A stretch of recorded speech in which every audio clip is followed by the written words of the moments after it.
Welcome to the March 10th, 2025 meeting of the Budget and Governmental Affairs Committee. My name is Sat Delaney and I'm the chair of the committee. Tonight, we are joined by District Manager Jesus Perez. The meeting is called to order at 6:37 p.m.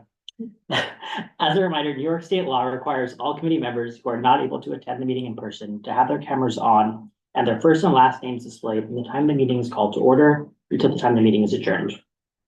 Members of the public who are attending virtually, you can raise any questions or comments that you have through the Q&A feature of Zoom.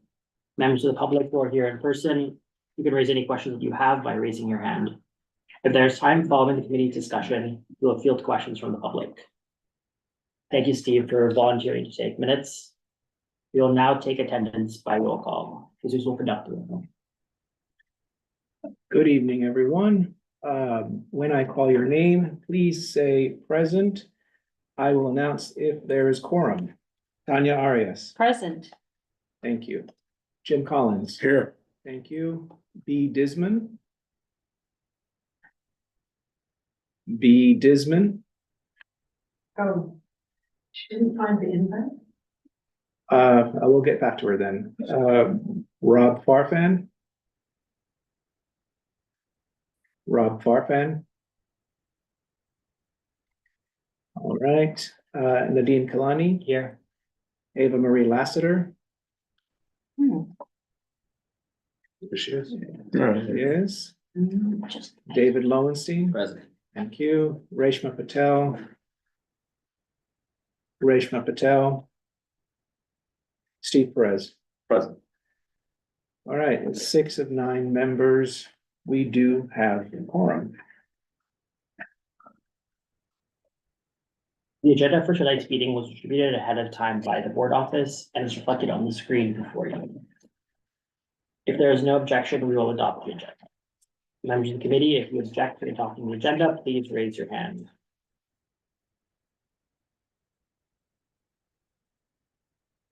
Seeing no objections, the agenda for tonight's meeting is adopted. The minutes from the February 10th meeting were distributed ahead of time by the board office. If there is no objection, we will adopt the meetings as drafted. Members of the committee, if you object to adopting the minutes, please raise your hand. Seeing no objections, the minutes from the February 10th meeting are adopted. They will soon be available on the CB6 website. In order to conduct an efficient meeting, let's observe a few ground rules. No one may speak until granted the floor. Committee members who are here in person, if you have a question about committee business or wish to make a motion, please raise your hand and I will identify you so you can speak. Committee members unable to attend in person, if you have a question about committee business, you may raise your hand through Zoom and I will identify you so you can speak. All committee members, it is extremely important that only one person speak at a time so that members of the public watching at home can understand what is being said by each committee member. The chat function for committee members present via Zoom should not be used for committee business or questions about agenda topics. All such remarks should be made on the record by raising your hand through Zoom. Chat should only be used to alert us to any technical difficulties you are having or to state in writing information like an email address that was already stated aloud on the record during the meeting.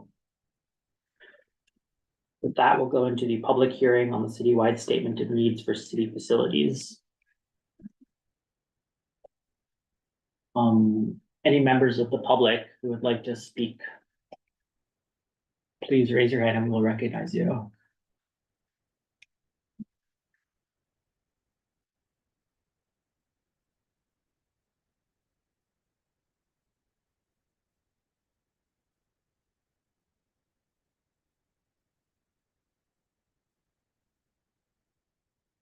If I can call for that, if any members of the public wish to speak on this matter, please indicate that by raising your hand or indicating as much in the Q&A feature of Zoom.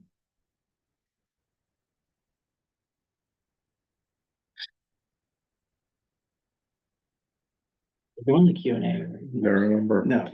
Okay. This is not the Yeah. most exciting. No. Yeah, I just want to make sure I'm not missing anything. Okay, cool. There was an email that was sent from a constituent asking that the committee consider parking for the 13th precinct, given that they park everywhere they're supposed to. I'm not sure that would be possible in the scope of this, given that there isn't already a request from the NYPD, but maybe that can be done if you guys want to as a budget request, but that's for further discussion. Could we pass that to public safety as well? I feel like, I guess just so they're aware of it. Yeah, Or truck, Yeah. or Or transportation. Yeah, transportation as well, Yeah. obviously. we can certainly do that. Perfect. All right, the public hearing for the citywide statement of needs for city facilities is now closed.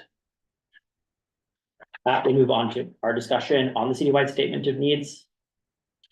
Do you want to pull that up for us? Sure.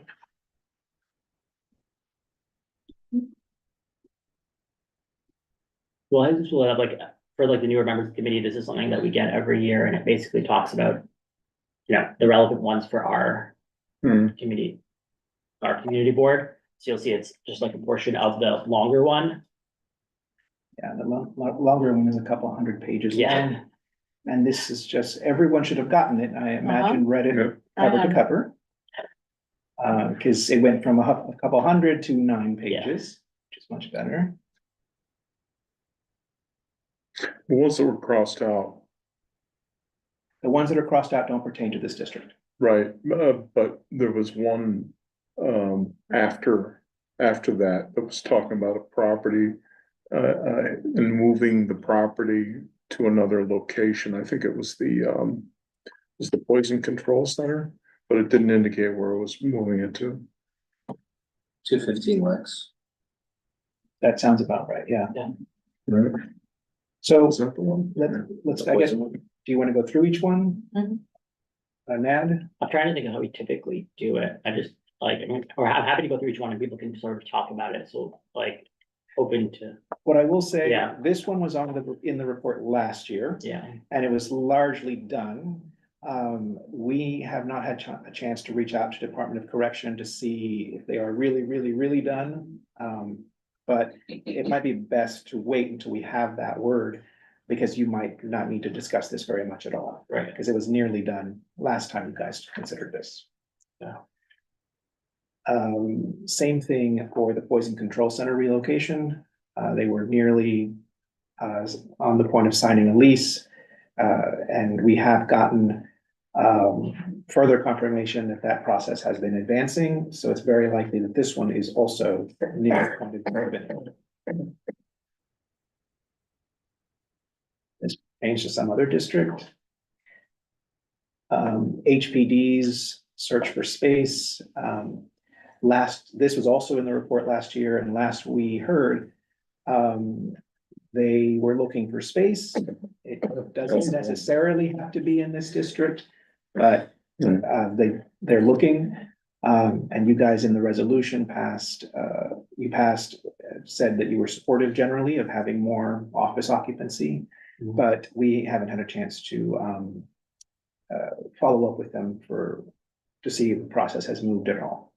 So it could just be that they're still looking, but we need to look. But do you know what they're doing right now? I'm seeing it's like it already, at least already expired. Uh, Oh yeah, expired June 2020. Though there's nothing to say that maybe Yeah. it didn't get extended. Right. Oftentimes they do. So we'll follow up with them. Okay. And this is for another district. Noticeably absent was the sanitation garage, which has been in the report for the past 10 years. Typically, they at least put something in it that says it's canceled or something. We'll reach out to DSNY Real Estate to see if this thing is like dead for real. Because if you recall, last year it was in the report and there were 2 locations that were in this district, one of which is the old, otherwise known as a Solo site, now the Soloviev site, and the Spark Kips Bay site. But we informed them that those were otherwise unavailable. They removed them from this report and they removed the whole thing entirely. So I would kind of like to hear from DSNY from their own lips whether this thing is dead for sure.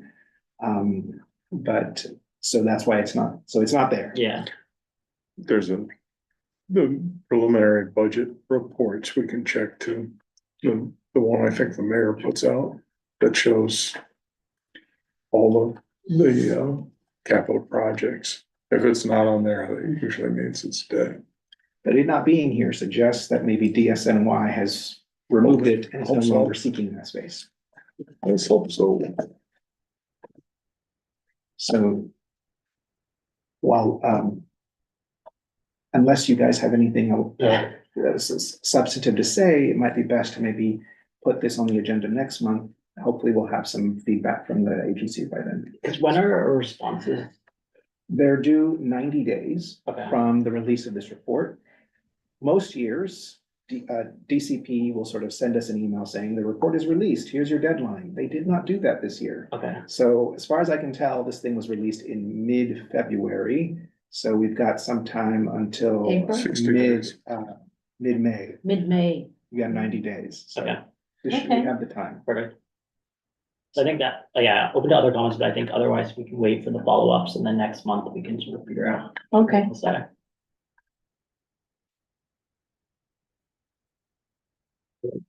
With that, we'll move on to the next item on our agenda, which is the discussion on the intro 1087. I think we have a representative. Yes. Yeah, perfect. Brandon Savoy. All right, Brendan, thank you for taking the time to come talk to us about it. Do you have anything you want to start off with, or do you want us to jump into questions? We're happy to, like, if you have something prepared. I mean, if, you know, I'm assuming you already know what the intro is about, so we can just hop into questions and then I can add some more detail there for everything that I can answer correctly. Just to confirm, this is only to fund a study, correct? Or to promote a study? Correct. This is just for a study to look into the bridge loans. Okay, the question I have, assuming that the study says go ahead with it, what happens when there is a bridge loan made? What conditions will allow for that bridge loan to be made? So for example, and the scenario I'm thinking about is a not-for-profit gets a bridge loan, and then someone in the New York City bureaucracy, you were talking about all the levels of approval that are needed. Someone in the New York City bureaucracy says, no, you're not getting the money. It seems to me that would be rather troubling for whoever the lender is. It also seems like a sort of a assignment of governmental responsibility to a private enterprise that doesn't seem appropriate. Well, so one, we don't have a direct answer. That's what the study's for, to give us an idea of where we want to go ahead with this. But Okay. the second issue is, it would depend on who is making that loan, who we depend on to do that as well, of course. But the issue is already government, in the sense that the reason we want to do this is because it's not just nonprofits, but that's who we're targeting with this particular intro. But they already aren't getting paid on time. The comptroller himself even put out a letter just now in February talking about how they're not getting paid in time by the city. And the issue is with these nonprofits, they don't have the means to survive without the Right. funding. So that's kind of why we're hoping to kind of bridge that gap. But are the approvals not going through, or is it just cutting the check? It's not happening.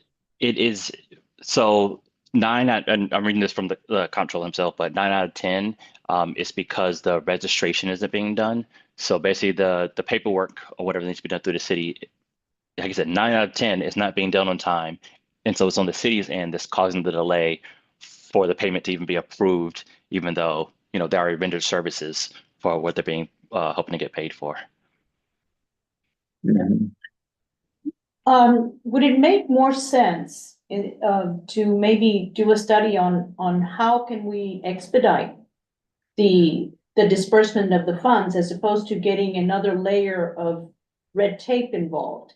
And also, you know, that would probably be a lot more direct to the problem, because if you start bringing in, you know, private entities, and then we talk about possible usury laws and, you know, interest rates that are high, and what happens, as Jim says, if all of a sudden it doesn't get done, would it make more sense to the study be concentrated on how we can expedite this process? I don't think it's really one or the other. So I get the concerns that are being laid out, but that's kind of what the study is for, in the sense of perhaps our assumptions might be right, but the issue is making those assumptions.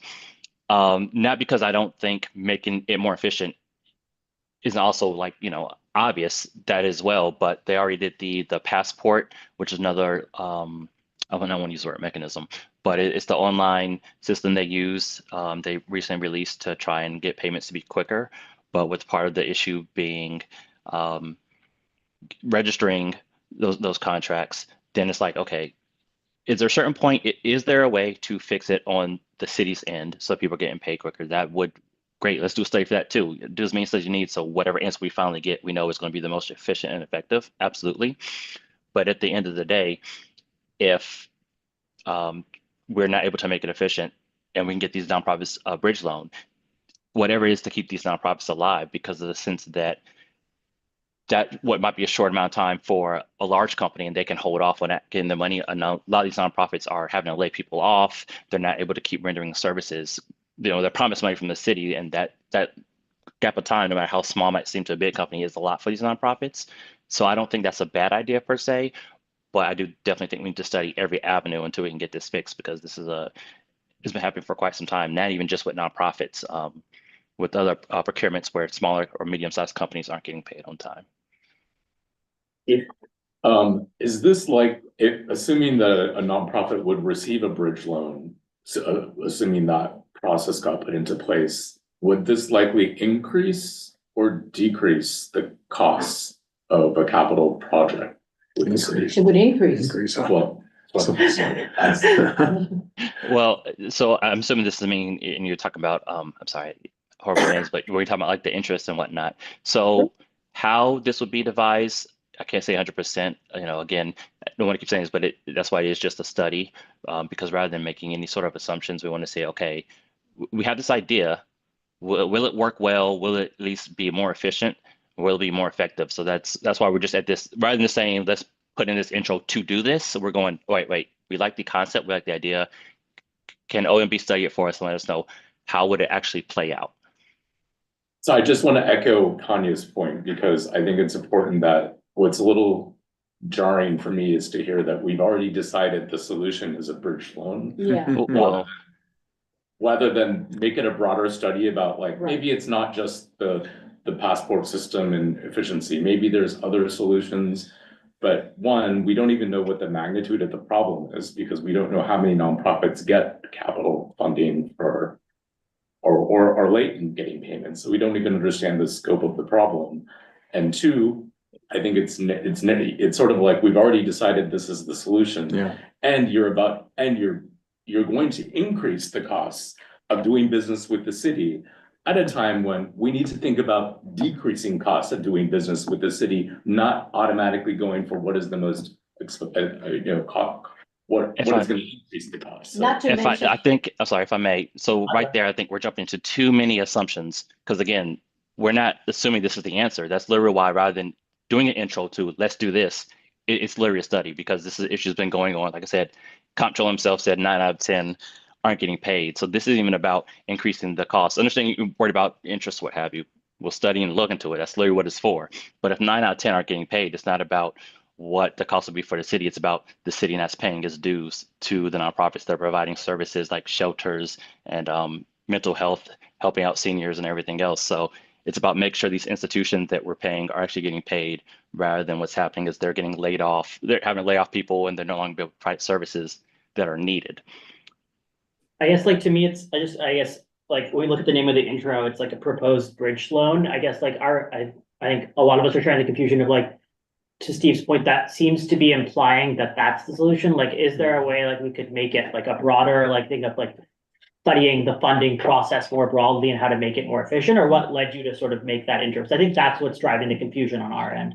Well, honestly, sorry, go ahead. Specifically, the approvals, how many levels of approvals and why? Why would somebody need to approve the payment? Which, in other words, you got, how many agencies do you have approving it? Sorry. Well, I agree with that, but then I guess it's, the good versus the perfect, which is, once again, this is a study. So if we want to do another study to look more generally, there's no problem with doing another intro for that. But just because that is an idea, I don't think means you shouldn't also introduce this just to look into it. I don't see what the harm is to get a study, because OMB might say, it kind of works, but here's why it's inefficient, and it will give you more insight as opposed to not willing to do a study because, well, what if another study is better? I think then at that point, you're also making assumptions. So that's why we need this to get more information. So we just don't want to jump to assumptions without gathering as much information as possible, putting another intro out to have a more generalized study. Well, not generalized, actually, I wouldn't even want to say that. I would want it to be specific, but to do it in a different area of, okay, here's some other options also how we can make these payments actually be on time. What can we add the efficiency to that process would be important. But I don't think we should jump to a conclusion that this is the final result rather than us looking into the idea and finding out little nuances that might come across as we look into it.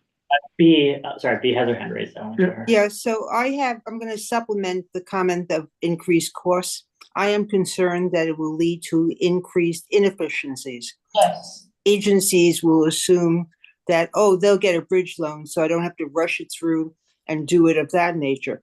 So it makes me very nervous when we put a solution out there, and I know it's a study, but when you put a solution out there that will really deal with government agencies not being as efficient as possible and giving an alternative. I do want to fund the nonprofits, but I don't want to cause inefficiencies that are greater than we see now.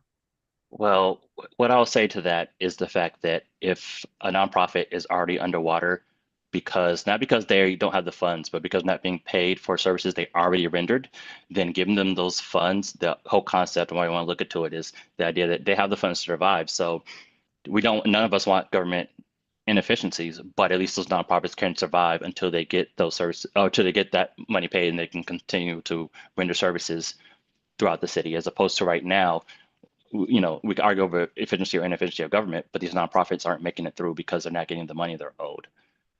Sandy, I know you were raising your hand. I just want to say that I work with a nonprofit, a small nonprofit that has to use Passport. It's extremely difficult. It's extremely complicated. We are told we will get this amount of money, but we don't get it until after we've spent it. So it means that the not-for-profit has to front that bill for sometimes a full year. And also, I think capital projects are not typically done by not-for-profits. There's a difference. It's providing services. It's not building bridges and doing things like that. And our not-for-profit, for instance, we have to pay insurance. We have to pay the agency to take care of us. So it's probably going to come back to the not-for-profits are probably going to end up paying any of the interest anyway. But it's I would agree. I would agree on the Passport portion. So that's one of my examples to where, okay, so they implemented this to let's try and make it easier. But if it's not actually making that easier and it's still inefficient, that's why we want to look through this avenue. I mean, I don't want to keep harping on it, but that's why I'm saying it's a study, because if we saw they decided Passport's going to make it more efficient, and then you're saying yourself, well, it's not really helping. We need to look at all avenues because we can't keep letting these nonprofits down when they're owed this money for what they rendered. So I just don't, to me, it makes sense to at least look into it because these other avenues we've already tried to make the government more efficient just simply aren't working. And just to say, I think the larger not-for-profits like Passport, I've heard, but it's the small groups that are doing small community issues that have a really hard time. I agree on that. It's the smaller ones that give me the most concern because they have the less funding to be able to stay afloat while they wait for payment. And Tanya, then Jim. Brendan, right? That's your name? Yes. Hi, Brendan. I'm Tanya Arias.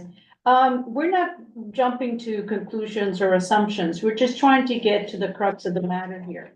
And the crux of the matter is if you're telling us that 9 out of 10 do not receive the funds on time, the question is why not? Why have they not received the funds on time? Is that part of the study? Well, so if they look into the bridge loan, it'll be up to OMB deciding what they actually want to look into.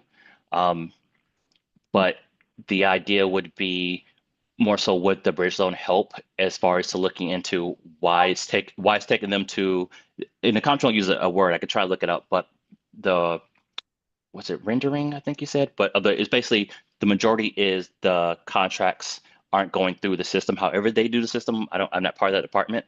That's what's taking forever.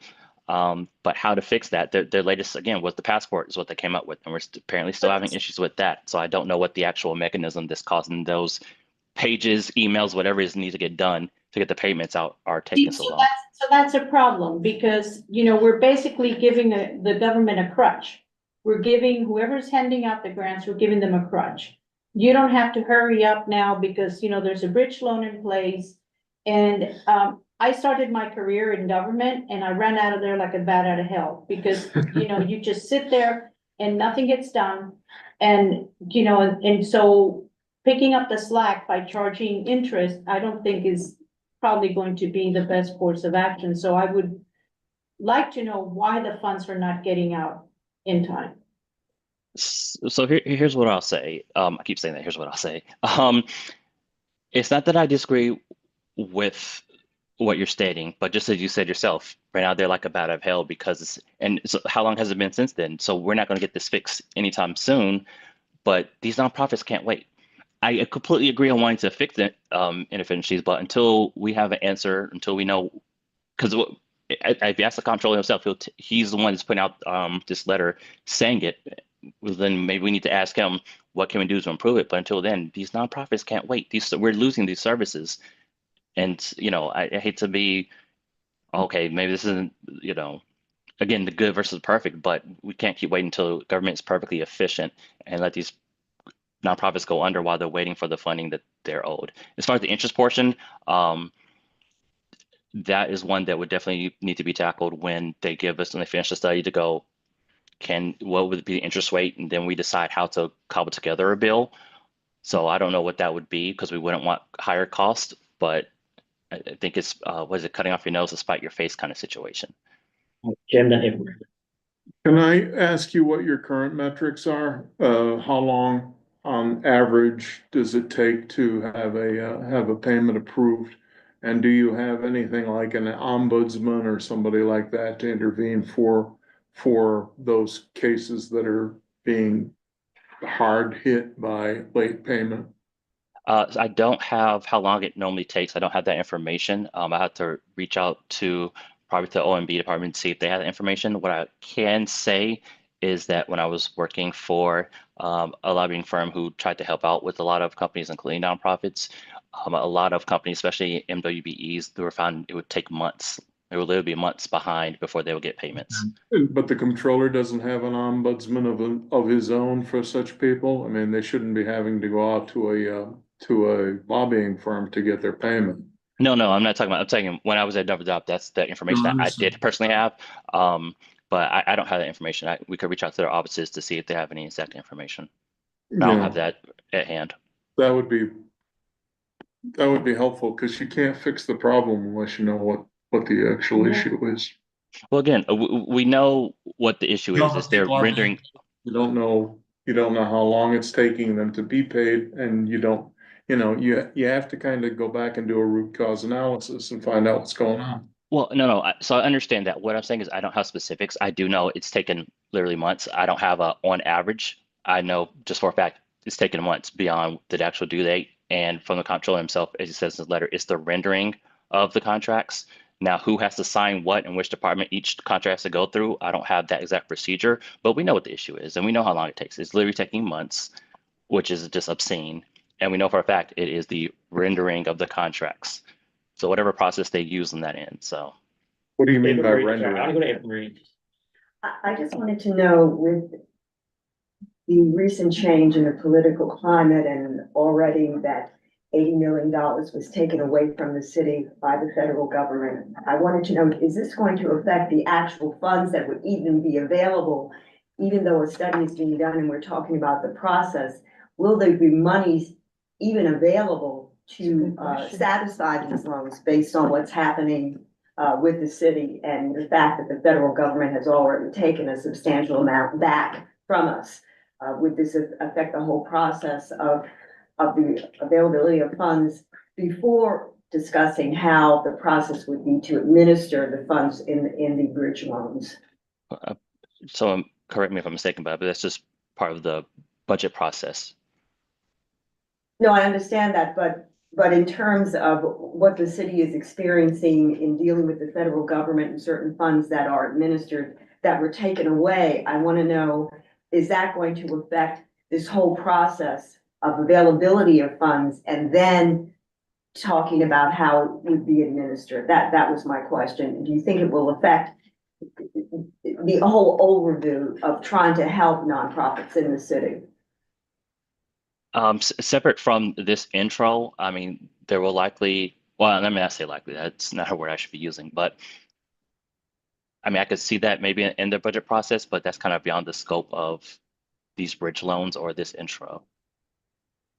That you don't think it will affect the bridge loans at all? Is that what you're saying? I'm saying it's beyond the scope and that it's kind of more up to whatever the budget is for each department during the budgeting process, and then the nonprofits will receive the loans and the government's just paying back what was owed. As far as the budget process, like with the federal dollars, that's kind of outside the scope of this. So I don't, what the effect might be, I can't say for sure. That's not really pertinent, to be honest. Really, even though it would be going into the budget process, I just wanted to know if it does affect the total funds that will possibly be available to even do this whole process. But you're saying, no, it would just be in terms of determining the budget, but wouldn't the budget be determined by what's been happening in terms of the city's relationship with the federal government and it's taking back funds quite recently from the city? Yeah, when they're deciding to pass the budget, what's going on, what we are or are not receiving federally will definitely make an effect on what they vote on in the budget. How that goes downstream just depends on what they vote to fund in the budget, what city council decides to vote on. Thank you. Steve? Just a more general question too is, have you had a dialogue with OMB about them doing this study at all? What were their thoughts? My chief of staff did. That's why they went ahead and introduced this, but I haven't personally had the conversation with the OMB. Okay, because it just strikes me as rather heavy-handed to have to pass a law in the city council in order for the OMB to conduct a study. Why not just ask them to conduct a study with resources and personnel they already have? I mean, this strikes me as maybe OMB doesn't want to do it, and therefore we need to pass a law to make them do it, or they don't have the resources, or, just, I'm not sure where that comes from. Isn't it true that it's not just OMB that's involved? That's the reason. It's more individual agencies that are administering approving the passport, giving out the monies. It's not just OMB. Well, they'll dictate what departments or whoever they need to help them for the actual study itself. That would be up to them because it's kind of their forte. It's not the right word either, but I'm gonna use the word forte. I'm reacting to the language which says this intro requires OMB to conduct the study. It doesn't mandate anything for any other agencies. Those intros are common. There's lots of mandated studies, like traffic studies need to be, DOT needs to do this or that study. It just strikes me as strange, right? Well, the world is your oyster. So you have a million different things in the world you could study. It's us going, hey, by the way, just so you know, this is an issue we're having. Would you mind studying it? It's not going, there's a million different things you could study. How do you pick one out of a million? So what do you want? You want your constituents and you want your community to tell you, hey, this is what we think should be studied. So that's why we put out the intro, and then constituents can tell their council members, this sounds good. Otherwise, they could study a million different things throughout the world. So we got to give them some sort of focus. And then our community are the people who kind of guide them. Can you describe how the idea originated? Like, how did it come to you guys? Why are you introing it? Like, did someone come to you with this? Was it, nonprofits coming to you? Like, where did the idea come from specifically for the bridge loan idea? Yeah, both nonprofits and MWBEs continue talking about they're not getting paid on time, and us trying to figure out why is this why is the city not paying the companies that they ask to do certain services. And so eventually got to the point of we're seeing passport getting passed. And it's like, okay, we need something to close this gap because we're seeing these nonprofits, especially MWBEs, again, going under because they don't have the funds they need. I guess I'm asking, did they ask for the bridge loan? Or was it something that just came up in the discussion like as a possible solution? I believe it was just an internal discussion with speaking with some of our constituents in Queens. Thank you. All right, any other questions for Brandon? All right, Brandon, thank you so much for the time. I know we gave you a lot of questions. Appreciate you. Yeah, of course. Just shoot me an email if you have any follow-up questions afterwards. That's good. Thank you so much. Thank you. Thank you. Thank you so Thank you. much. Good night. My biggest concern is they'll conduct the study, you know, and just come out, say, this is our conclusion, and it's exactly what we wanted at the outset, you know? I'm not convinced. Hmm? I'm not convinced that this is a good solution. No, neither am I, but I say, as these things often go, they'll just gum deck the study and they'll just, you know. I mean, We throw up a lot of words, we add a lot of paperwork, and here's our conclusion, and yes, it's fine to do. That's what I'm worried about. Do we want to like request, I don't know, like, I don't know, there's no another study, but something to like, I think we should try to help On solve this the result? problem. I think But so. like, I don't think, to your point, like, I don't think this is necessarily, but it's like, I'm trying to think of like. How we want to like, cause I think like the nonprofits not getting funding is an issue on time. So it's like, what is the best way to sort of work through that? Would it make more sense to have a law that forces whoever is dispersing these funds to disperse them within a certain time frame? If they're already approved. I think. What? It's just not so simple. I mean, we get funds, we get funds. You have to go through this big process. You need a budget, you need to, you know. Right, but it's a you very presented your complex- papers. But getting those papers through Passport, you can't submit it, you have MOCS is the only one who will answer your email. It's a complicated thing. Maybe, It's not so direct. So Sorry. let me ask you, because I'm not familiar with the process. Let's say that it takes you, what, 3 months to put all that paperwork together, or 6 months? Mhm. So at the end of 6 months, how long is it between the time that you have all your paperwork in and you get your funds? Once you submit your invoices, it's relatively, if the invoices are okay. And they're done, you know, there's a process for, you know, you have to have the receipt, you have to have this, you have to have that, you have to. Right. But you've already spent the money. Yeah, you have to, but you've already spent the money. So sometimes, I mean, we're submitting invoices for a year ago, sorry, Okay, 2 years ago. It's back. so you need the working capital Right, to be able to to do do what you've been, you know, Okay. allotted the money for. B, I see you have your hand raised. Yeah, so I wouldn't support this study, because I don't think it gets at the issue. I know from a lot of the nonprofits that exist, they have to foot the bill. And they have to take out loans, you know, the larger ones to do it. The complexity, as Sandy said, is amazing. I think studying to do a bridge loan is not the solution. I'm with basically, they have data. They need to do data analysis. They need to do root cause. And this is not the way to approach it. I would never even introduce a bridge loan concept because it only builds up more inefficiency. And listen what she said, they already did the services and it takes about a year to get the funding. So they are actually funding the city for services that were already completed. maybe in instances of the small charities, it's kind of like, you know, what the Federal Reserve does with the major banks versus the little community banks. Maybe you should have a two-tier process. So small charities would have an easy out or easy compliance form. And then whoever Bowery, whatever it is, I mean, all of those could have a larger one because they have the staff, they have the expertise to develop it. It would just make more sense to release the funds and claw it back in the event that. yeah, It's not the compliant. problem is the lack of trust, right? Well, yeah, There's no trust that you're spending the money the way you're supposed to.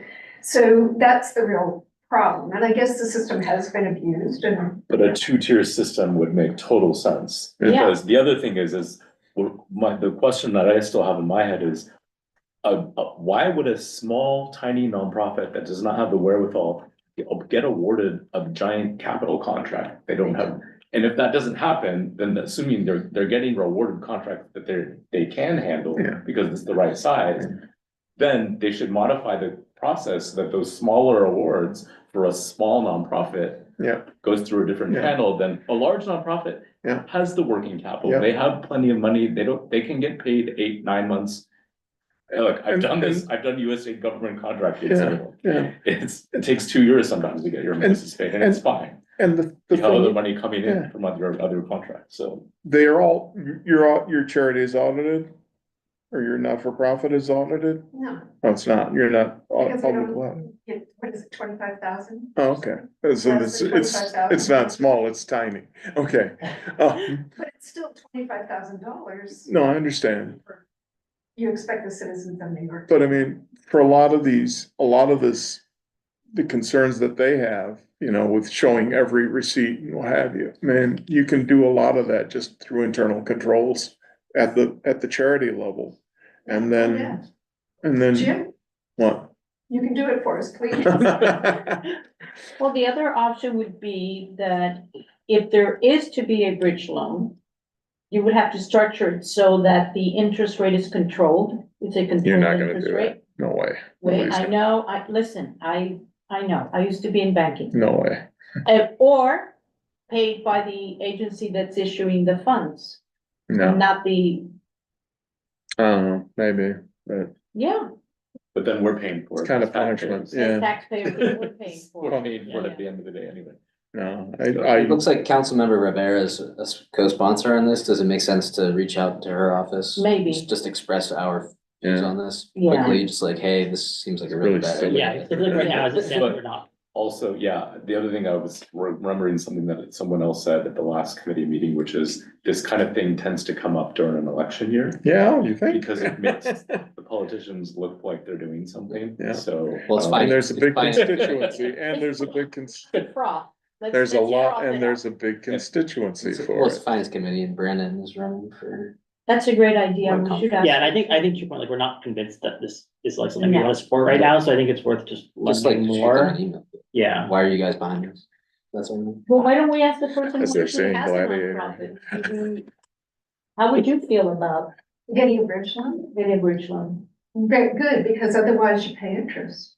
And interest is, if you do something, our fiscal year is from July to July. If you do Sure. something July 1st, you're paying for it for the full year, so you're paying interest. So, I think they're gonna charge the nonprofit anyway. Another solution is to do a 2-year budget cycle for them, and just Now, pre-fund and then, 3-year budget cycle, so you don't need to submit. Anyway, it's a very complicated system.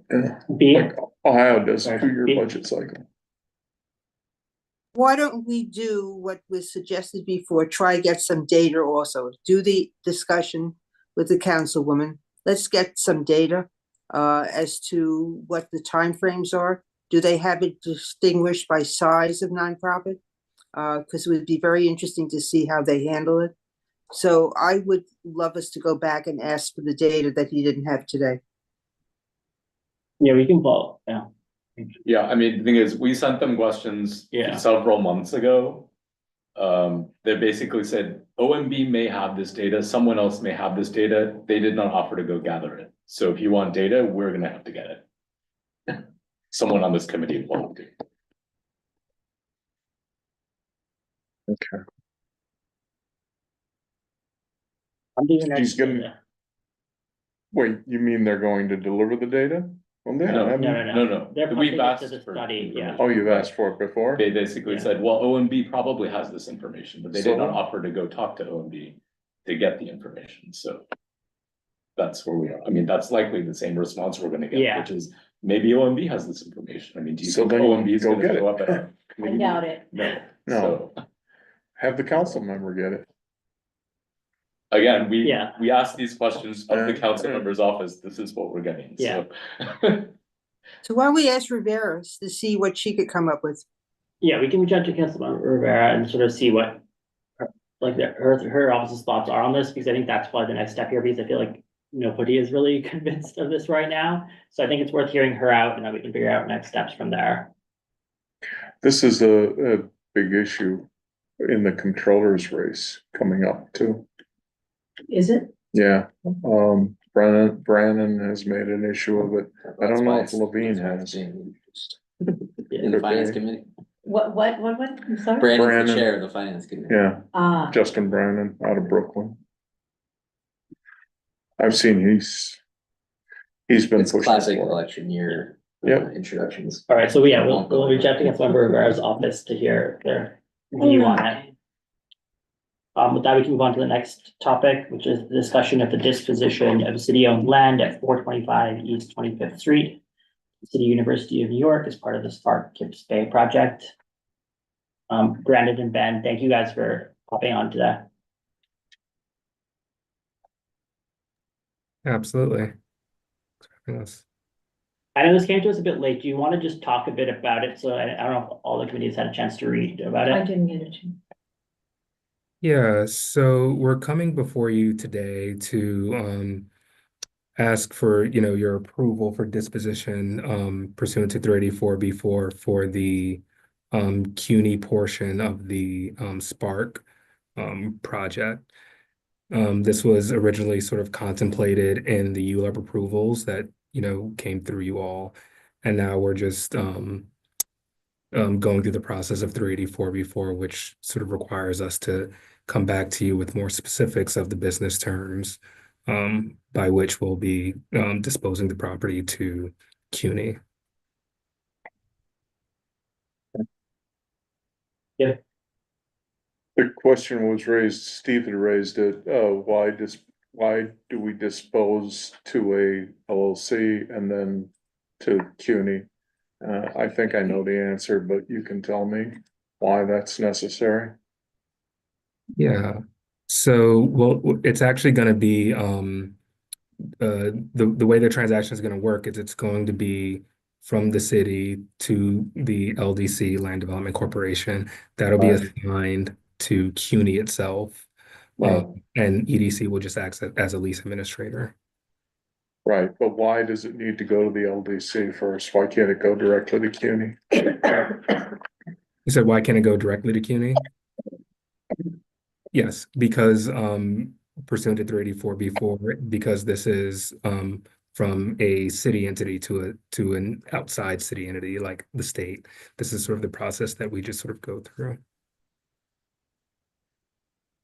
It doesn't have anything to do with, my thought was it probably had something to do with the environment. There needs to be a lead agency to do any Yes. environmental impacts and what have you, but perhaps that's. Do you know why the two-step transfer from, you follow me?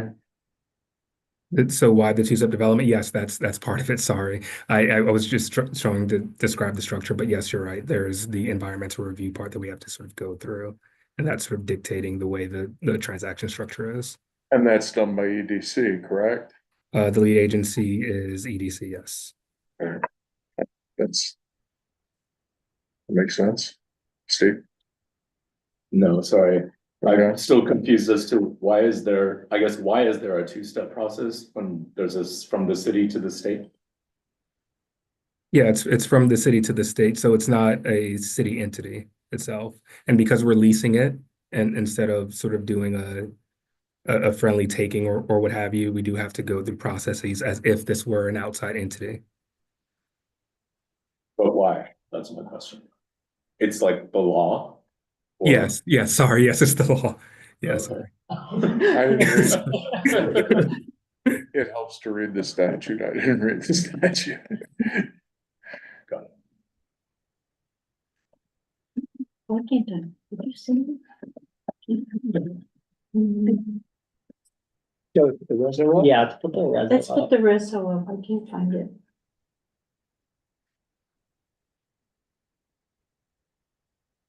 Sorry, I actually did not completely follow the ownership transition there, but there was that one clause Yeah. that I think did it need to be changed? Yes, it does need to be changed. Thank you for flagging. I was going to bring that up. There's sort of a mischaracterization of the structure there. EDC is not going to be in the chain of title. I think it's like 39-ish. Yeah. Yeah, that'll have to be updated. All right, so EDC should be removed from this. Yes.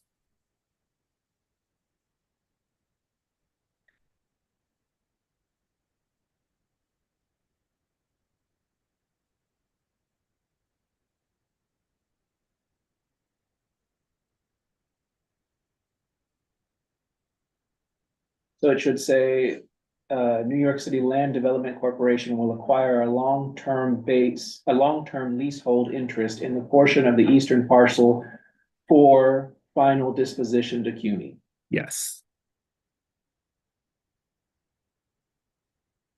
Okay, Or actually, can you, for assignment to CUNY, not necessarily disposition, but assignment. What is it, a lease to Cooney? Yeah, it's going to be a lease, but the lease is going to Long-term be lease. between the city and LDC. And then that lease will be assigned to CUNY. getting. So not a fee simple, right? I saw down in the resolves, I was just gonna, we had something language to the approval or something to that effect. And the recommends, community board 6 recommends. We generally do these kind of things with no objection. Okay. That Manhattan Community Board 6 expresses no objection to the Manhattan Borough Board for approval of the disposition pursuant to blah, blah, blah. That's more custom than policy. I mean, if Yeah. you guys want to, rearrange the words like that, I guess you could, but if assuming everyone's in agreement, but I'm okay with recommending. Yeah, I'm fine. yeah. Do we think people on the board will get? I mean, you guys have passed resolutions on other things more innocuous than this, obviously, but it supports this, supports that, Well, approves. like the liquor licenses, we always say no objection. Yeah, but, I would Yeah. leave recommends. I'm supportive of that. Yeah, EDC, just so I understand this in my mind, is this like this this feedback from the community board, something that's like statutorily required, or it's just sort of nice to have for Manhattan Borough Board's eventual vote? I think it's required. My understanding is that it's just customary. I don't think it's statutorily required. But I think that's usually the process to go to the Manhattan, at least for the Manhattan Borough's office right now. They're the Levine administration. I think it may be required. I Right. think it may be, it's been a long time, but I think it may be I required. think we had spoken to them and they said that that was the normal process for them and didn't flag that it was like statutorily required, but you probably know more than me. any other questions for EDC?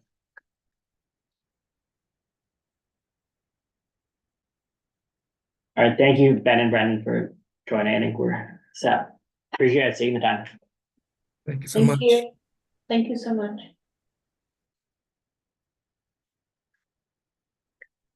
Like, it's within the committee, like any other thoughts on this resolution with that amendment that we made on correcting the lease transfer process?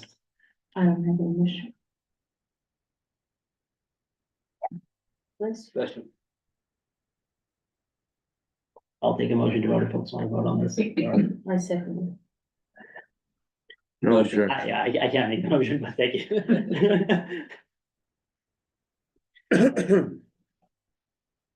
Right, a motion has been made and seconded to approve a resolution in which Manhattan Community Board 6 recommends to the Manhattan Borough Board to approve the disposition pursuant to section 384B4 of the city charter.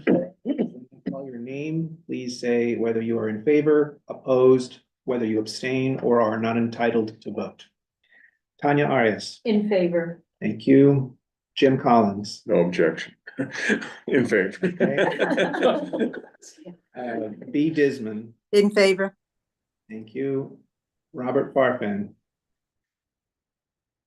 Robert Farfan. Not hearing anything. Nadine Kalani. In favor. Thank you. Eva Marie Lassiter. In favor. Thank you. David In Lowenstein. favor. Thank you. Reshma Patel. Reshma Patel. Is she here? She popped in. I'm not hearing anything. Steve Perez. In favor. Thank you. With 7 in favors, no opposed, no abstentions, no not entitled. This reso passes and moves on to full board on Wednesday. Thank you. So on to the next topic, which is like discussion of the state and district needs and budget requests. So this is something we sort of started to talk about in previous meetings, basically how we, like, any thoughts that folks have on basically revamping that process, any ways we want to like sort of, make it more like, forceful in how we want to do it. So I know we briefly talked about this in previous meetings, but I wanted to start like opening it up to folks of like, does anybody have any thoughts or like think that they've been thinking about how we can do that? I know like, I think we've sent around a couple times that, 3-pager that Steve originally put together of like, just like, here's like the process in a clear way. And what we can probably do is like, maybe not like this upcoming full board, but maybe the next full board, we can go and we can talk about that just as a way to keep it on top of people's minds again. But I think open to other suggestions to basically keep it further top of mind for people, because I think what ends up happening is it ends up slipping, particularly with the summer months.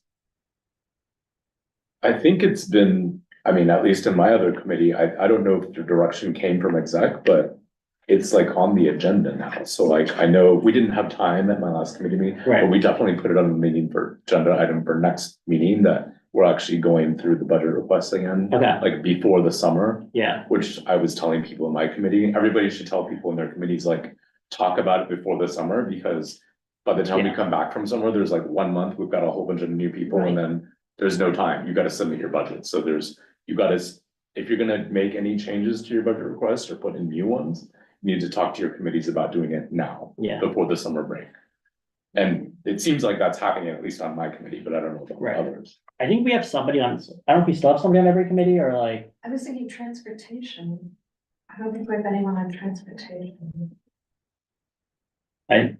B might be. Oh, B. Okay, whip them into shape, B. They, but I think, They did mention the words. We didn't go into depth. yeah, So I think that would probably be a cure point, like, that's a good way of doing it, is like, all of you guys are representatives to make your lives easier in like the fall. So I think it's worth when you're on your other committee, just holding them to it, pushing them and make sure it If happens. it's not on the agenda, bring it up under Bring it up. Yeah, old exactly. business, Bring it saying, up, oh, yeah. shouldn't we look at our budget requests? Yeah. You know, Well, exec told the office to put it on every agenda, so it's Okay. just gonna stay on every agenda until you tell us not to put it on. thank you, Sandy. Yeah. That's That's great. But yeah, I think to your point, like, it is worth like ensuring that it does come up, because I think a lot of times, like, I've seen it happen where it's like, it's on the agenda, but then it doesn't get discussed, so I'll like. bring it up. I'll bring it up. if I, Yeah, I think it might be a good idea too, to look at what other boards put on their requests, because, I mean, sometimes committees don't have any requests, and there's gotta be some issue that we need, to address. So, like, I don't think Bulk has any, budget requests, I'm not sure. But, sometimes it's just a matter of really understanding what is possible, what we should be asking. So that might be just a little bit of, homework to bring some of those what other boards put on their yeah. requests. I mean, what we could do is everybody who's like on your other committee, just see what like other boards do for that committee. And then we can talk, like, you can bring it up in your older new business as a suggestion. I think like transportation has a lot of requests already, so like, I think it's kind of like different. But I think it's not like bulk. I think it's worth like looking at other community boards, and you can bring it up in older new business. And I think it's just like picking that. I think we can just do it by committee, because then everybody just sort of shares in the work. Okay. So each committee chair will also be an enforcer if it is going to be on every single agenda for every Yeah. meeting, so that would be part of the committee chair to Yeah. enforce it also. Well, we've discussed that exactly. I think what happens sometimes, like, I've seen this before, is like people just feel like we're out of time and they'll skip it. So I think it comes down to like the budget committee who is on all the other things to actually be like the sort of like planted enforcers, because you can, like, everybody here is gonna be on another committee and they can basically just bring it up in old and new business and ensure it gets some airtime. So I think that would be like the way to do it, is like through exec. Sandy, we talked about it at exec, but it's only so much we can do there. Then like having another push here is, I think, the best way to make that actually happen. I always, Health, no one here from health, right? what's that? Health, No, health and environment, no, On land use. and youth and education. no. I would just designate the vice chair of each committee as the enforcer. Some committees don't have vice chairs. Name one. Oh, Huh? well, Doesn't- health, Public no, safety health, doesn't. have it. no, health has one now, yeah. Youth and education doesn't, right? No, not name, no, not name which committees. I mean, choose someone and name them a vice chair. That's easier said than done. But maybe a guest visit Yeah, just to help, you know. It's the chair. We'll send them off, yeah. yeah. Yeah, I mean, like, we have a good spread of people on a lot of the committees here, so I think that's definitely a good push, and then we can figure out, like, potentially in like the April full board, we can also just continue to do it. Cause I think with like new members joining every year, you want to anyways reinforce the message, and I think getting everybody invested in it. I think we saw how much better the responses were this year, so I think that hopefully should encourage folks as well to really do it. Can we bring it up at the full board meeting on Wednesday again? Yeah, Sure. Nobody leaves until your budget issue is addressed. Just lock everybody up in here. That's right. Bring pizza and beer. And I might say too, just, I mean, some of the things did require feedback from some of the committees and make sure that happens. Yeah. I mean, I think we traditionally have not been that good at. Yeah, like we chased them a bunch this time and we got some responses, but I think it's hard because like, especially with the timeline, it's like you're chasing them and then like they won't always get to it. But I think it's just building the habit every year and eventually I think over time they get better with it. Anyway, And yeah, any other thoughts on that? I think continuing to push there, but. Okay. So are there any action items for this? I think like, the only thing is like, just to everybody, we can put this like in the minutes, we remember, but just like, go to like, look at other boards and see what they do for your committee. And then just basically bring those up in older new business of like potential budget revised items, like at the next meeting. We can also talk about it next meeting here, well, like, to the agenda next meeting, just to talk about like what you've seen and what we could do. Cause I think it's good for this committee to also be aware of like the scope of what budget requests could be, just to help us be aware so that when we're looking at it next year, it's like, we have 25, let's make sure it's the most impactful 25. But because I think we end up taking a big role in the process anyways. mhm. All right, So the goal, just so I'm clear, the goal is not to just add a bunch more requests, but to make sure that we're asking for the best things we could be asking. for. exactly, yeah, Right. I think that's right. I think it's just like learning from other. Quality, Yeah. not quantity. Yeah, 'cause I think we've done a good job of like reducing the number of requests, and I don't think the goal is to like spin that up again, because I think part of the reason, at least my suspicion, that we got better responses this year is because we whittled it down. So I don't want to like blow it up again, but I think it's like, is there something better we could do for like transportation, the Second Avenue subway that is like to drive some We can change? dream. Yeah. We can dream. So I I'll think be it's dead just, by the time that. all right, so for chair's report, nothing really to report right now. I know like we've been needing to follow up on the redistricting resolution, not, I'm trying to think of anything else that's that's relevant right now, but I don't. Yeah, I was gonna bring that up. Yeah. See what folks think about follow-up for the redistricting. Redistricting. Right, so Jesus did reply to Yeah. my follow-up, basically saying that a lot of the other boards don't really feel this is like a pressing issue for them, so they're not Mhm. really, amongst all the other things that are happening, they're not really seeing it as a high priority. So I guess the question for us is there anything else that we want to do to help push this issue? I think we spoke about this before. My issue with all of these redistricting is using the coastlines to avoid or to evade the continuity requirement, the geographical continuity requirement. For example, actually Harvey Epstein's district is one of those. There's another one up in northern Queens where and that one has two land masses connected only by coastline. And you have something similar, I think, with respect to parks and things like that. So that would be my my bugaboo about all of the redistricting. They should, if the law requires them to be contiguous, they should be contiguous and not play games like that. I think we're asking, what should we do as a committee Oh, to no, push the resolution? I mean, to push the issue. with other boards Yeah, in is the there anything we borough. want to do? Yeah, as a. Cause it seems like the other boards. Because otherwise this is a dead issue, Yeah. basically. You've taken it to borough board?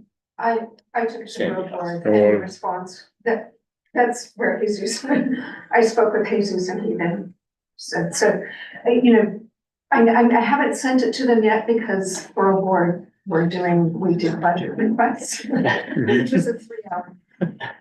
So I will, but there just was not, they're like, well, there's so many other things happening. It's not a key interest. And when's redistricting up again? 2030? Correct, but because it's a constitutional amendment, the You need window, two the window to sessions. do anything. You need is two closing. sessions. Yeah.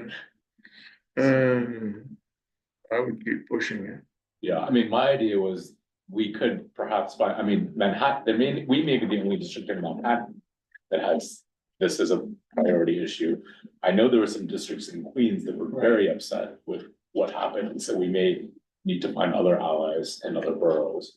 There's also everybody who attended the New York City Law Center event. I mean, there were former IRC commissioners there were judges, there was former state legislators. Everybody was saying this is a ridiculous process, needs to be reformed. So there are people out there. It's just a Yeah. question of kind of finding the right. So should we just try to find those people? Yeah, that's what. So maybe that's you the want- way to go, is try to identify those people that are going to be vociferous and participating in. Build a coalition. basically. Build a Yeah. coalition. I saw and on if your we have to go LinkedIn, to you Queens, had we go to you had a post about it. I mean, Yeah, have you translated that to something for like city and state or no. Daily News, So, New York yeah, Post? any of Now, those? so I think we can kind of like figure out now what are the next. That's what I would if do. there's anything else we can do. Just as an individual, you don't have to Yeah. necessarily represent the board. Right, okay. Yeah, we have. As long as we. Yeah. It might be worth, since you mentioned that there are maybe other community boards in the outer boroughs who Right. feel similarly. It might be worth maybe putting together a 5 to 10 minute presentation that you can shop around. CB6 is doing something similar on Thursday, actually, to CB8 on the FDR project that CB6 is working on. Maybe something similar and say, hey, would you mind me appearing at one of your committees and see if you can drum up support that way? You could even shop it around to the other Manhattan boards, maybe sort of if they saw it in person, they'd be more keen to support it. Mhm. That may be, because you may just have to do sort of grassroots, outreach like that in order to drum up some support. And you can get enough Manhattan boards, maybe you can eventually make it to borough board and maybe then the electeds will take a notice, but it's unfortunately, it looks like it's gonna be a slow uphill kind of thing. I mean, CB3 would be a logical one, right, because they have the same. They have. Okay, yeah. What sparked our interest originally? Well, the New York City Law Center event, which Sandy brought our attention to and I attended. And then I brought it all to you to talk about and then we Okay, talked about it. okay, Yeah. gotcha. Because if you remember last time with the redistricting, we had issue where our district was getting sort of. Yeah, I broken up remember. into Queens, so that's sort I of. what- remember that. I that's- just yeah. didn't know what the impetus. And it of wasn't so was. much, I mean, yes, that was, Yeah. that outcome we're probably not happy with, but I guess the larger issue is. Yeah, This constitution established a way for districts to be drawn in our state. We did not use that process. Yeah. The Democrats basically decided what using very similar districts, but, it went, there was a court case. Yeah. We spent millions of dollars on the court case. And then eventually the IRC did not draw the districts that we're using today, so. It kind of like takes that Yeah. IRC out of the equation, but we passed an amendment to our state constitution saying we want the IRC to draw the districts. Unfortunately, that did not happen, so. Yeah. And just wait until, now the Democrats control everything, so. Okay, I guess with the outcome, but in the future, You is may that be. gonna be the case? So how are the districts gonna? be You're drawn? okay with So- it. Maybe a good pitch Those of to us any on the other board side of the should include like, why should your board care about this? Right, Like, exactly, yeah. It's never a good thing to jerry rig stuff, regardless of Right. who's in power. Right. I am not a fan. I mean, things should be done right. We have a saying in Cuba, what begins badly, ends badly. And it's just not. Yeah. Regardless of party. Yeah, and just looking at that, speaking about doing things correctly, that was what we were talking about earlier, whether or not the community board had to weigh in on the disposition of the property. I just quick looked in the statute. Yes, we do. Yeah. So, Yeah, any other older new business? old business, my issue with respect to the pension reform, I sent around to everyone whose email address I had an article from your alma mater, Stanford, about the risk that public pension plans are taking with respect to their borrowings. I also looked up some old statutory language that's in New York State. And New York State imposes a rule that applies also to New York City that says everything has to be, all of the investments have to be, well, certainly not all investments, but the fixed income investments have to be investment grade or better. And I found looking through the listing of the database of New York City pension investments as of March 4th was that there was a substantial number of investments that were grade BBB or less and thus below investment grade. Now, whether or not those investments shrunk down to a low grade, I don't know, but it appears to me that they probably started as below investment grade investments. And I think it's an issue that we should address. I think that the statute requires compliance. And the language that I gave you some months ago, I didn't follow up with it for this meeting because your agenda came in at Yeah, the same time. End up being for the back. And I would like to take it up at the next meeting. Because it is, what happens is, I don't know how many of you were around in 1975. A lot of you were probably just a gleam in your father's eye, but in 1975, when we had that, I came 2 years after 1975, and it was already pretty bad. Cops got laid off, police got laid off, teachers, everybody, just because the city couldn't pay its bills. And if this pension thing blows up, as I believe it likely will, particularly given that we're going into a recession. Yeah. It's going to be hell. New York City is required and under the state constitution to make good those pension investments come hell or high water. They cannot be reduced. And you're not gonna get the help from Washington that a lot of people think we could get. I mean, we've been using moral hazard to assume that, you know, we can do these things. We can invest in C-graded securities, and it's irresponsible and it violates the law. So I'll fix the language on I that think it just goes resolution back to and what send we've it to you. spoken about in previous things, where it's hard to say like how it's sort of like CV6 related and how we can have an impact here. That's sort of my big hesitation. Print up the resolution, send it to our officials. You know, a lot of these guys aren't, I mean, they don't follow it. I mean, and even the trustees of the pension funds don't look at it. You know, because they also assume moral hazard. On a practical level, though, like, is CB6 just in the business of churning out resos and then they're just gonna end up in a waste paper basket? It seems like it would be better for the board to focus its energies on things that like are actually gonna become something that we're part of the conversation of. If we're not ever gonna be part of this conversation, what, or if we can't get the other boards to, sort of realize why they should care about this, why do we? I think we need to start the conversation because nobody else is. And hopefully somebody like Mark Levine, who's running for controller, might take a whiff of what we're talking about and, follow up on it, or Brannon or whoever. But this is a time bomb just waiting to go off. And it's gonna impact everything, not only in our community, but throughout the city. How much is in C loans? Say again? And how much is in C grade, do you know?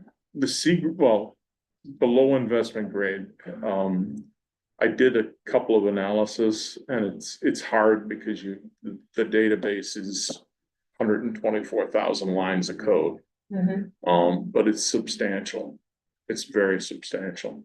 Not just C grade, but below investment grade. Well, there is a real risk. The question is, do we make an impact by, passing a resolution of that? It is important because we are going into some very serious financial issues right now.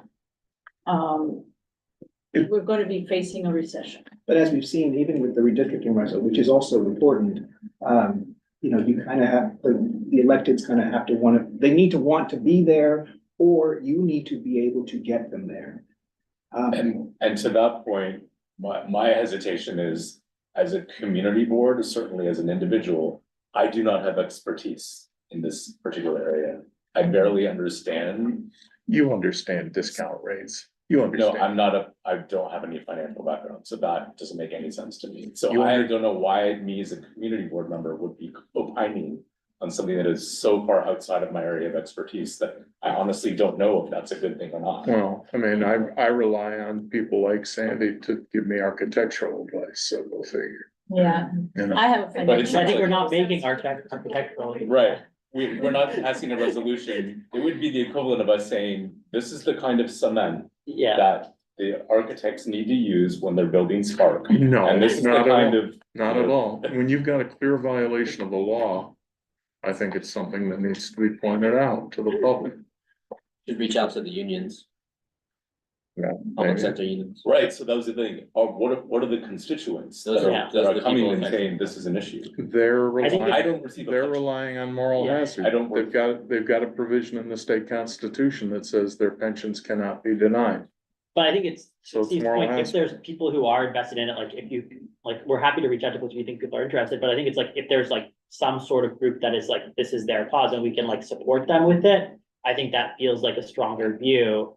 Because or else you run into the same issue running with the redistricting, which is this is one, more complicated, but two, we are sort of the only voice, and it's harder, especially when it ends up being that complicated, to get a lot of folks, even on the full board, to understand. Well, don't our resolutions go to the borough president? And yes, and they all go, and 99.9% of them are ignored. Yeah. Right. So I'll send him a note. This is also a comptroller issue. It's not even Well, it's not a city council issue. Right. I just want to bring something out there. I mean, I don't know if it's relevant or we could deal with it when we work on the budget of something.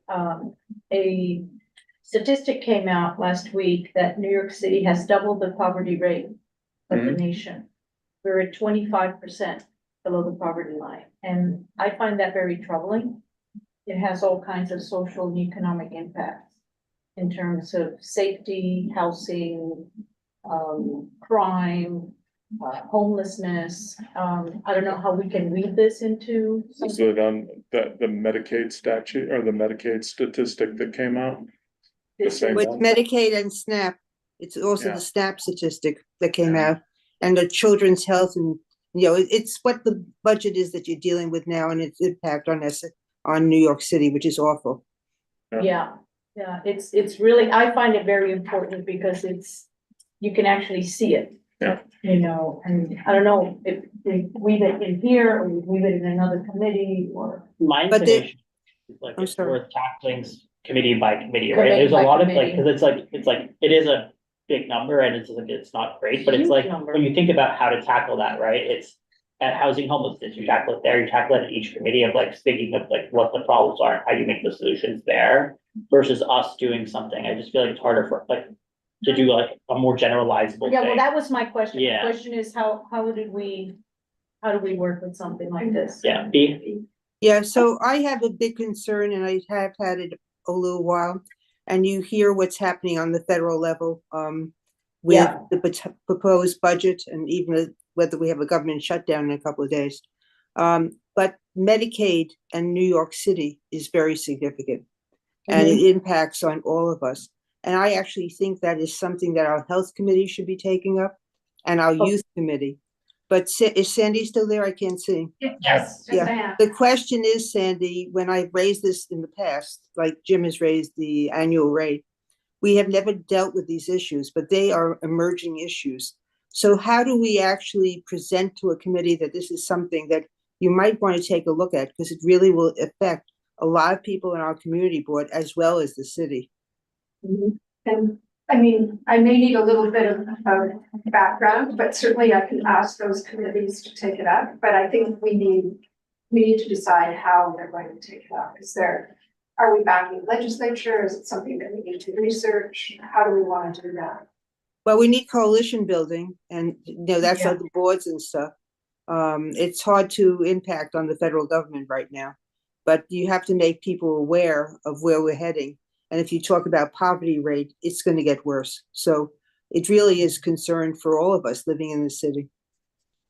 I think it is worth like, just like, for those chairs of the committees, like, you can just reach out as a member of the community board as well and sort of talk to them about it. I think it's also just one way, because I think a big part of like getting anything passed is having the chair invested in like that committee's chair. So I think it's just thinking of it like, at full board or whatever contacts, just stopping and chatting with them as well. Right, thank you. Goldman Sachs told all their middle managers either take a job in Dallas, take a job in Salt Lake, or take yourself out the door. So a lot of the tax revenue that we got from very high income individuals living in the city will be gone. Well, and I just want to add this, even more troubling is that over 600,000 New Yorkers left New York City since COVID. Yeah. And a lot of those New Yorkers are not your lower income New Yorkers. These are people who have the ability to pick up and move. Yeah. So it's a double whammy. Yeah. You're losing and I can tell you that I notice it walking down the street. I notice it in my business. I notice it. It's starting to make an impact in New York. Sure. And it's a serious impact that we might have to tackle. How we tackle it, we don't know, but Well, I think it's concerning. Yeah, I'll take a motion to adjourn as well. yes, I motion to agree. Thank you. Motion to, meeting adjourned at 8 p.m. Thank you, B.